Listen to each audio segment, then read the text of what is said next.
So this tutorial is going to be on how to write the proper electron configurations using Hund's, Aufbau, and Pauli exclusion principles and rules. This will only apply to the electron configurations for individual atoms. Well, we need a way to predict where the electron, or describe where the electrons are position-wise in an atom, right? So we have three principles and three rules to help us do this. One is the Aufbau principle, which tells us that the lowest energy levels are filled first. Pauli exclusion principle, which says there are 2 electrons maximum per orbital, and each electron has an equal and opposite spin. And then Hund's rule says that we're going to fill each sublevel first with one electron before we start pairing the electrons. This is also called the empty seat rule. So using these, we're going to be able to describe where the electrons are energy-wise and in what orbitals in an atom. Okay, so now that we have an understanding of that we're going to put these electrons in some particular orbital, we need to understand which orbitals we're going to put them in. And the Aufbau principle tells us that we're going to put them into the lowest energy levels first.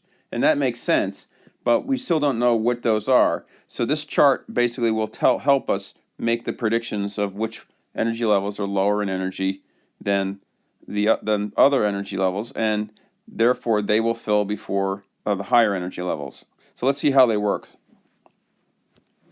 If you follow this chart here, you can see that as we go up the chart here and down the chart here, they're both the same chart except they're just reversed. I actually like this one best because it has the energy going up, and I'm more in tune to when things go from top to bottom to top, that's increasing as opposed to going from top to bottom as being increasing. But anyway, they're both accurate. And the way you write this is that you've listed all your S's and P's and all that, and notice how they're written. I'm just going to show you that all the S's are in this column, all the P's are in this column, all the D's are in this column, and all the F's in this column. And they're written in this particular order for a reason, and I'll show you why in a second. So now when you start to fill the energy levels, you're going to follow the rule here, and you start from the lowest energy and keep going up. So our first energy level is S, and we fill that way first. And use a diagonal line, and that's the way this chart is set up. And then the next energy levels, you move up the energy level line, and you're going to go up this way. And then we go up another level, right? And now the 2p is filling before the 3s, then the 3p before the 4s, 3d, 4p, 5s, etc., etc., etc. And you just keep following the lines up here. And then the same thing happens on this side here, except you're going down. But even though you're going down, you're going increasing on the energy level. So that's the order that they fill. And then when you use this thing, you can now show you we can now make predictions on which one is going to fill first, right? So let's just quickly erase some of the stuff. And if you were going to label them which ones are filling first, this is first, this is second, this is third, this is fourth, fifth, etc., etc. And you just follow the arrows down, and then when you get to the end of the arrow, you're going to go up to the next one, and that's the next one that fills. So now we know which ones to fill in which order. Okay, using the Aufbau chart, we can now understand which energy levels we should fill first and which orbitals we should fill in succession. But this is another viewpoint of how to do that. But this chart also, this visual aid, also gives me more information on what to do with the electrons. The first thing I noticed about this, what I like about this better, is that it has these boxes here, and each box represents 2 electrons. So one box equals 2 electrons. So I immediately know by the counting the number of boxes how many electrons are in each type of orbital. So the S1 is going to give me 2, the P1 is going to give me 6, the D is going to give me 10, and the F is going to give me 14, right? So those are the maximum number of electrons that I can put in each one of those orbitals. It also tells me, by looking at this type of chart, roughly where the energy levels are in comparison to the other orbitals. And this does have the same characteristics as the Aufbau chart, right? If you could draw the lines here for the Aufbau chart, you would see that they match up. So I'm just going to do this real quick just to show you what I mean by that. Is here's 1, here's 2, here's 3, here's 4, and you can see that the Aufbau chart is still followed even on this as you go up the chart, all right? So what I like about this is I can actually start putting electrons into these boxes, and this will help me when I do my electron configuration thing. And I will also show you why, or two instances where the Aufbau chart doesn't make sense here. And I'll show you why that is in a few minutes. Okay, so now that you see this chart here and relative to the Aufbau chart, you can see here that the energy levels here now are a little bit more distinct of where they fall relative to another orbital. Whereas the Aufbau chart, it was just a relative energy level that you had a slashy line down. Here now you can see that for example, let's look at the 4s. The 4s and the 3d are close in energy levels. And since they're close in energy levels, there are some instances where electrons will actually go into the d orbital as opposed to the s orbital. So they were basically, they will not follow the Aufbau principle, which says that the 4s orbital will fill first before the 3d orbital. And notice here that the d and f orbitals, their energy level of the energy in their orbital varies with how many electrons are in their occupancy. So as you put electrons into the d orbitals or the f orbital, the energy state or the energy level of that particular orbital will change. And in some instances, it's going to be more favorable to put an energy in that orbital as opposed to the s orbital. And I'll show you what that means in a few minutes with some examples. Okay, so now we know which energy levels or which orbitals are filled in what order using the Aufbau principle. So let's see if we can use this chart here to help us understand where the electrons go using the Pauli exclusion principle and Hund's rule. So let's take our first element, and we're going to use oxygen, and we know that oxygen has 8 electrons. So let's try and put those electrons into where they go using this. So the Aufbau principle says we're going to fill the lowest energy first, and that's our 1s. And so we're going to put 1 there and 1 there. And so there's our 2 electrons in the 1s. And then we're going to move up to the next energy level, which is 2s. And then, now here's where the tricky part comes in a little bit, is if we do the same thing here, where we take 1 electron and immediately pair it, we're going to violate Hund's rule. So we have to make sure that we put single electrons in each one of the suborbitals first, and then go back and pair it up. And now if you look at a Lewis dot diagram for oxygen, and if you don't know how to do these, you should do tutorial, because we're going to be using these also. You can see here that for the valence electrons, which are the only outermost shell ones, remember those are them, they align up with what here. So we have 1 pair here, 2 pair here, and then these 2 single ones. So here's our first pair, here's our second pair, and then here's our 2 singles. So those check out. So far so good. And you would write that so you can see where those align. We have 2 electrons in the 1s, 2 electrons in the 2s, and 2 electrons in the 2s, and then 4 electrons in the 2p. So far so good. And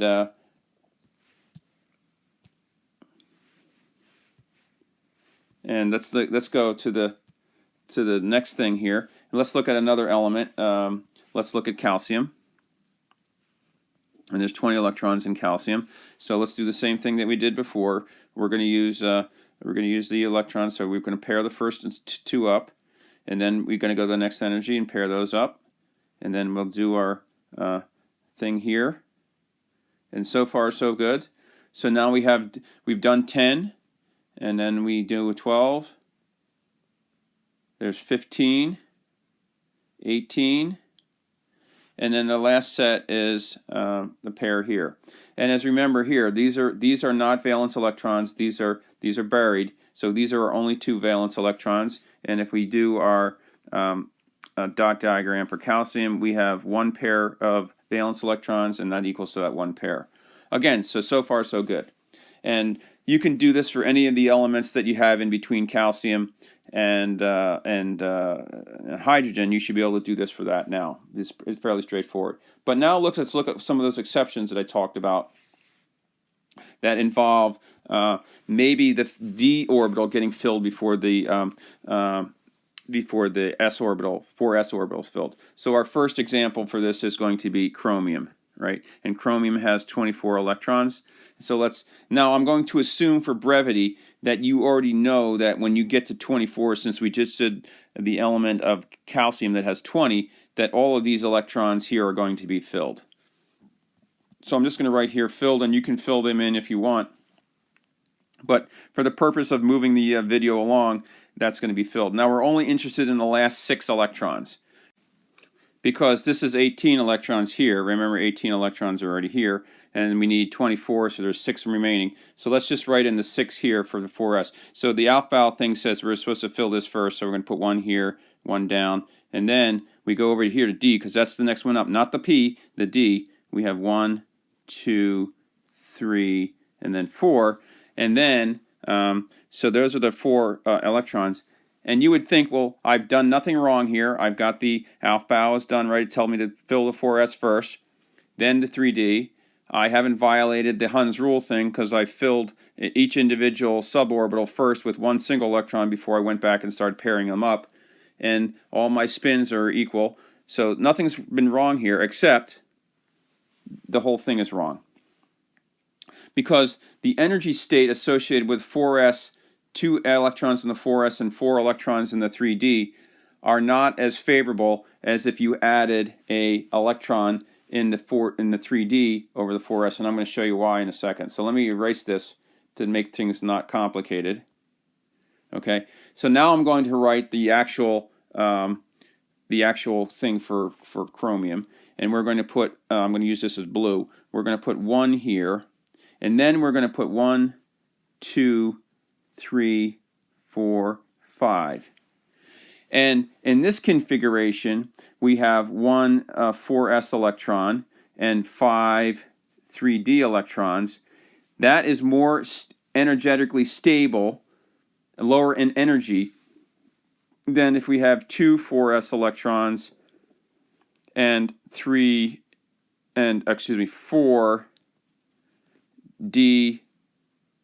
3d electrons. Let me make that a little bit better. So, and 4th 3d electrons. This is more energetically lower in energy than this, because it's better to have a half-filled d orbital than a partial filled d orbital and a fully filled s orbital. So this configuration is more energy and is lower in energy than this configuration. So you can see now that the Aufbau principle doesn't actually apply to this scenario. Okay, so let's look at another scenario where the Aufbau principle doesn't apply either. And I'm sure that once you start working on this next one, you'll see, oh yeah, I get it now. So let's look at that one real quick. So I'm going to do some erasing here real quick and do this. And our next element is going to be copper, and copper has 29 electrons. Right. So again, I'm going to use this, and you're going to say that these are already filled. Right. I'm only worried about the last 11 electrons. Right. Remember, we have 18 electrons in here. So I'm only worried about the last 11 electrons, and I'm going to change my color to red. And the Aufbau principle says that we fill the 4s first. Okay, that's so far so good. And then we do this. Right? Dun, dun, dun. And then we get to the 5. Okay, that looks good so far, because now I have a half-filled orbital and a full orbital, so that should be fairly energetically stable. And now we just start by doubling these things up. So there's 1 here. There's 1 here, 1 here, 1 here, and I'm only missing 1, so here's the empty electron missing. Otherwise, I'd have a full 3d orbital. Again, this is not correct, right? It's better to have a full 3d orbital than a full s orbital and a partially filled 3d orbital. Even though the d orbital is almost filled, it would rather be filled, so it's going to take an electron from the s orbital.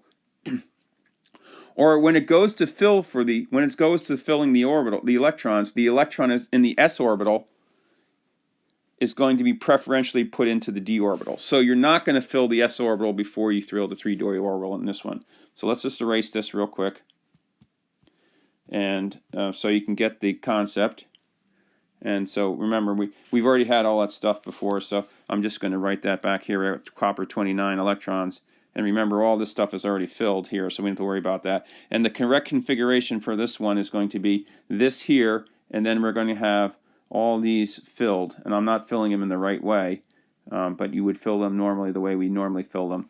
And so the correct configuration for this one is you're going to have 1 electron in the 4s orbital and 10 electrons in the 3d orbital, and that's better than having 2 electrons in the 4s orbital and 9 electrons in the 3d orbital, right? So this is the preferred one, and this is not preferred. Actually, this is not preferred, this is correct. This one is not correct.